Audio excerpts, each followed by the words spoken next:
जय सिया राम। बोल सच्चे दरबार की जय। होई ने विषय विराग भवन, बसत भा चौथपन। हृदय बहुत दुख लाग जन्म, गयो हरि भगति बिनु। श्री राम जय जय राम। घर में रहते बुढ़ापा आ गया, परंतु विषयों से वैराग्य नहीं होता। इस बात को सोचकर उनके मन में बड़ा दुख हुआ कि श्री हरि की भक्ति बिना जन्म यूं ही चला गया। बरबस राज सुत ही तब दीना, नारी समेत गवन बन कीना। तीरथ बरने मिस विख्याता, अति पुनीत साधक सिद्धि दाता। तब मनु जी ने अपने पुत्र को जबरदस्ती राज्य देकर स्वयं स्त्री सहित वन को गमन किया।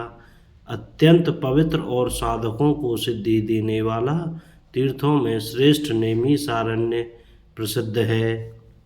बसई तहाँ मुनि सिद्ध समाजा, ते ही हरसि चले मनु राजा। पंथ जात सोए हैं मति धीरा, ज्ञान भगति जनु धरे शरीरा। वहाँ मुनियों और सिद्धों के समूह बसते हैं। राजा मनु हृदय में हर्षित होकर वहीं चले।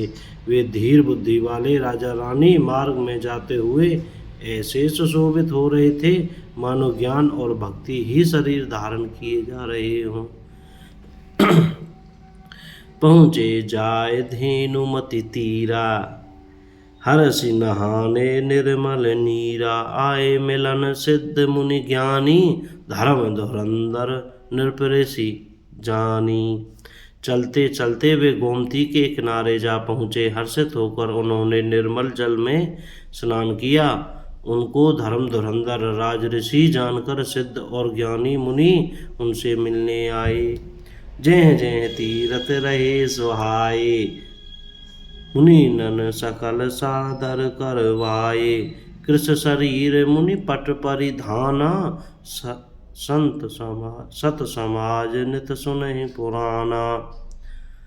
जहाँ जहाँ सुंदर तीर्थ थे, मुनियों ने आदर पूर्वक सभी तीर्थ उनको करा दिए।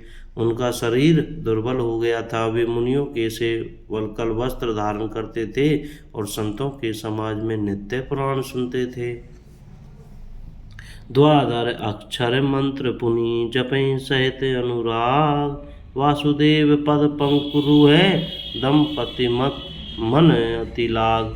श्री राम जय जय राम। और द्वादश अक्षर मंत्र ओम नमो भगवते वासुदेवाय का प्रेम सहित जप करते थे। भगवान वासुदेव के चरण कमलों में उन राजा रानी का मन बहुत ही लग गया। करहीं आहार शाख फल कंदा, सुमिरहीं ब्रह्म सच्चिदानंदा। पुनि हरि हेतु करन तप लागे, बारी आधार मूल फल त्यागे। वे साग फल और कंद का आहार करते थे और सच्चिदानंद ब्रह्मा का सिमरन करते थे।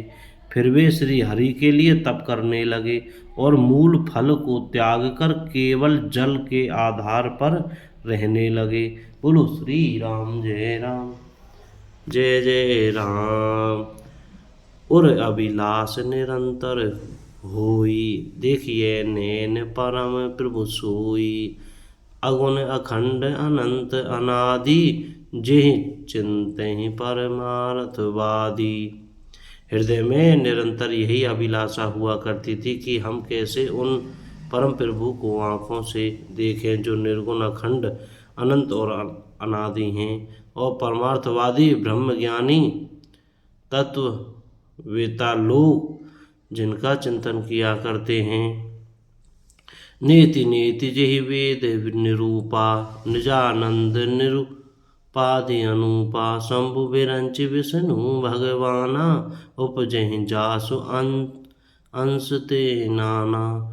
जिन्हें वेद नीति नीति यह भी नहीं कहकर निरूपण करते हैं, जो आनंद स्वरूप उपाधि रहित और अनुपम है, एवं जिनके अंश से अनेकों से ब्रह्मा और विष्णु भगवान प्रकट होते हैं।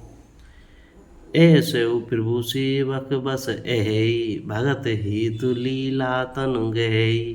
जऊँ यह वचन सत्य श्रुति भाषा, तऊ हमार पूज्य है अभिलाषा।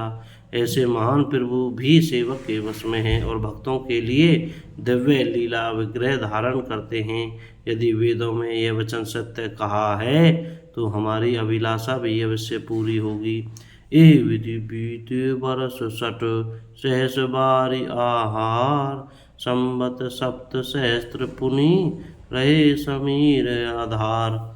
श्री राम जय जय राम। इस प्रकार जल का आहार करके तप करके 6000 वर्ष बीत गए। फिर 7000 वर्ष वे वायु के आधार पर रहे। बरस सहस 10 त्याग सोई, ठाड़े रहे एक पद दो।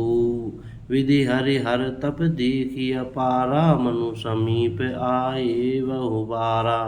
10,000 वर्ष उन्होंने वायु का आधार भी छोड़ दिया, दोनों एक पैर से खड़े रहे।